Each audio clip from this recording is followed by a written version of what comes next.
I'm Mark. And I'm Josh. And this is Alter Ego Comics TV for the week of January 11th, 2012. And we'll change things up this week. I didn't tell you we were doing this, but what's your favorite food?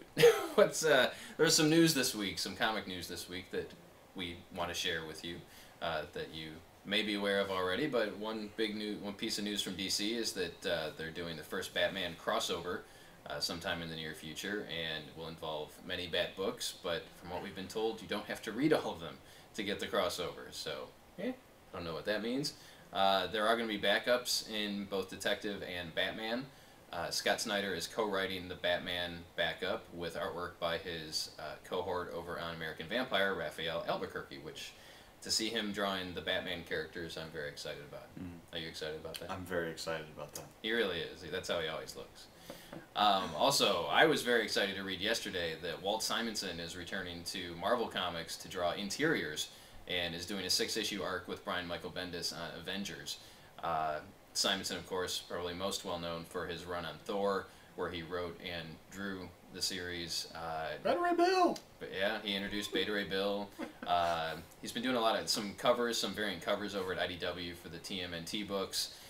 But he hasn't done any interiors in a while, so it's very cool to see Walt Simonson returning to Marvel, and he gets to draw Thor in his new outfit, which he will have to learn how to draw, and he might screw up and make it look like the old outfit.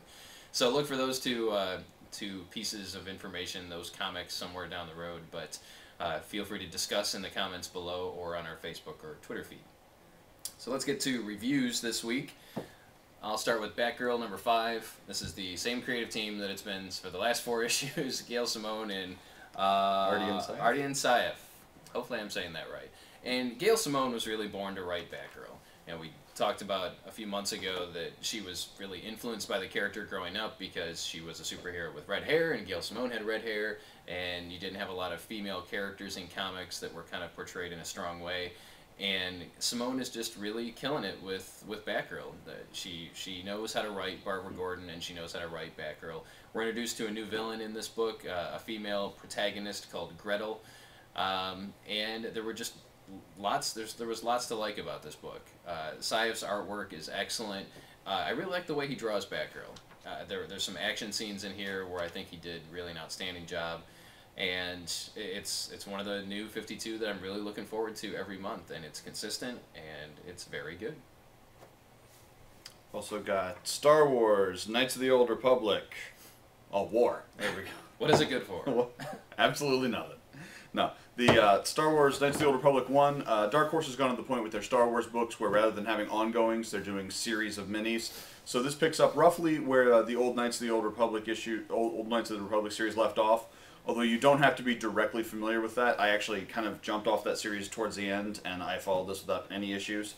And it's a lot of fun. You see a Jedi, sort of a conscientious objector. Zane Carrick has decided that Jedi shouldn't be killing people, but he somehow gets drafted by his home planet in a war with the Mandalorians, and he's trying to help people and save his fellow soldiers without killing. And it's very interesting. It's a side of Star Wars you don't see a lot. I mean, Jedi have always been portrayed as warrior monks, and this one's a little more monk than warrior, and it's cool. It's written by Jonathan Jackson Miller, who's been doing stuff forever. Most recently, he did the Knight Errant series and the Knight Errant novel in Star Wars.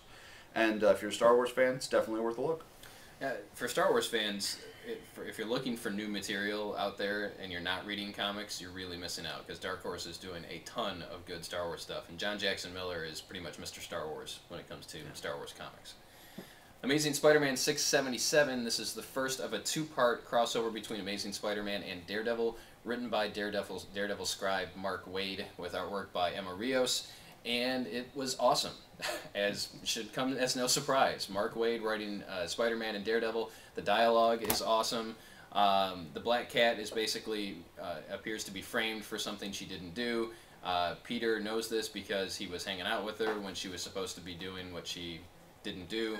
And he realizes he needs some legal counsel for her, so he goes to find his buddy Daredevil, a.k.a. Matt Murdock. He really is Daredevil, for those of you who don't know. Matt Murdock is Daredevil. And this has the feel of a classic Spidey Daredevil story from the 70s or 80s. Really well written, the artwork is good, and as I said, it's a first of a 2-parter, and the second part takes place in the next issue of Daredevil, so you won't want to miss that. X-Men Legacy 260.1. Yes, we're still doing that .1 thing because it worked out so well. This is the first Regenesis issue of Legacy, and it's also the first issue written by Christo Skage rather than the old series writer Mike Carey, and it's very good. We see mostly the lineup from the old Legacy team that have followed Logan to the Jean Grey School for Higher Learning, and we see how these characters who are maybe a little more misfits, and outcasts, how they sort of integrate into the school setting. It's really mostly a rogue story. It's about how she kind of steps up and how she feels about protecting these students and fighting for the future, and it was very, very good. And it's great to see the character development in a lot of these older X-Men characters. Somebody like Rogue, who has been an X-Man for years in real time, taking kind of a motherly guardian role on, was really cool to see. Scarlet Spider #1. This is written by Christopher Yost with artwork by Ryan Stegman. And let me first get this out of the way. Whether you loved or hated the Clone Saga should have no bearing on whether you enjoy this book. It's just a really solid first issue featuring an intriguing character with excellent artwork. If you enjoyed Spider Island, the character of Kane is featured pretty prominently in Spider Island, and as a result of that storyline, for those of you that don't know, Kane was kind of an aborted clone of Peter Parker from many, many years ago. He had scars all over his face, and he had this disease that was kind of eating away at him, and he wasn't expected to live very long, and he was evil. He was evil. And thanks to Spider Island, and actually the Grim Hunt storyline in Amazing Spider-Man, he takes one for the team and poses as Peter when the Romanoff family... Is it Romanoff? Kravinoff. Romanoff is Black Widow. They're all related. I don't know. Russians. When Kraven and his group of misfit children decide that they have to kill Spider-Man, Kane takes one for the team on that one. But somehow he's back. He was in the Spider Island storyline. He is now cured of all of his ailments. He looks normal, and he is struggling with his place in this world. He was evil for so long. He was raised and corrupted by Miles Warren, the Jackal, and so at the end of Spider Island, I don't remember if Peter gives him the old kind of Scarlet Spider costume or he makes one or whatever, and he says, well, you keep New York, I'm getting out of here to find myself, and he is traveling to escape anybody that's after him. So, all that aside, you don't have to really know all that to pick up this first issue. They explain it very well. There's also kind of a Kane 101 at the back of the issue, so you can figure out who this guy is. But it is a really good story. If you're a Spider-Man fan, you absolutely want to check it out. And again, whether you loved or hated the Clone Saga, there is a whole lot to like about Scarlet Spider #1. What I liked about Scarlet Spider was Kane, like you said, has been around forever, but he's never had any significant character development. He's always been like this evil minion, like you said. So it's interesting to see him actually have a personality and see what Kane thinks. Kane thinks this. He doesn't speak in the third person. Suicide Squad #5. I've actually really enjoyed Suicide Squad from the first issue. It's not a deep book. It's mostly about people who are wicked awesome, killing other people because they want to shorten their prison sentence. But sometimes that's what I want. I don't need every book to be Proust. Sometimes it's cool, and they do a great job characterizing Deadshot, making him very cool again, as well as Harley Quinn and the big shark guy, King Shark. Sure. Too many shark people in the comics world. But it's also doing a nice overhaul on Amanda Waller, keeping kind of the hard edge, but also adding a little more depth to her character. And if you're a fan of kind of the broader DCU and some of the more minor characters, Suicide Squad's the place to find them. My love for Frankenstein, Agent of Shade continues, written by Jeff Lemire, artwork by Alberto Ponticelli. And the cool thing about Frankenstein is he's almost this character out of time. I mean, he is to a certain degree. This is Frankenstein as built in the 1800s, and it takes place in present day, and he's got this noble quality about him which you don't see in many other characters. But he's also very violent and very brutal, so it's kind of an interesting mixture for a character like this.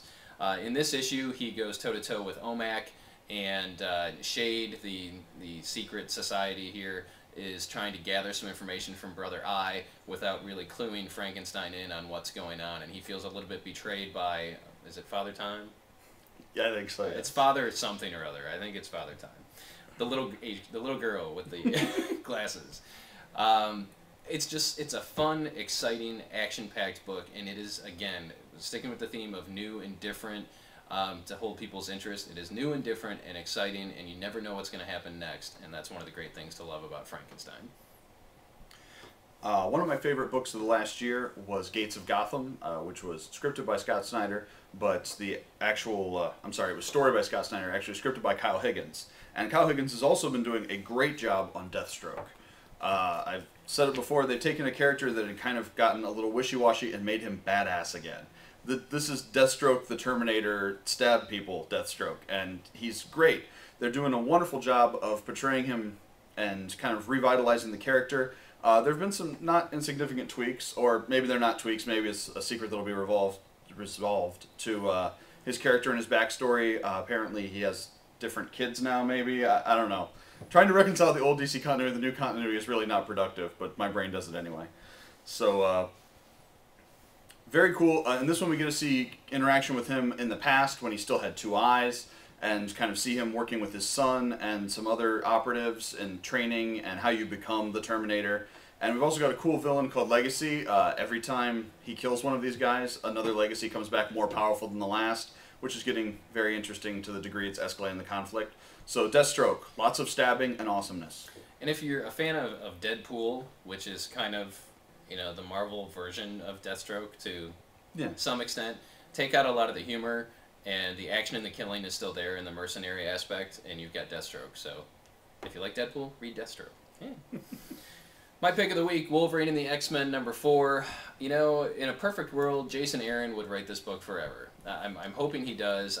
This really has a feel of something magical happening. And I don't mean to make light of it, but it just has this air about it, like it's going to be legendary in the halls of X-Men books.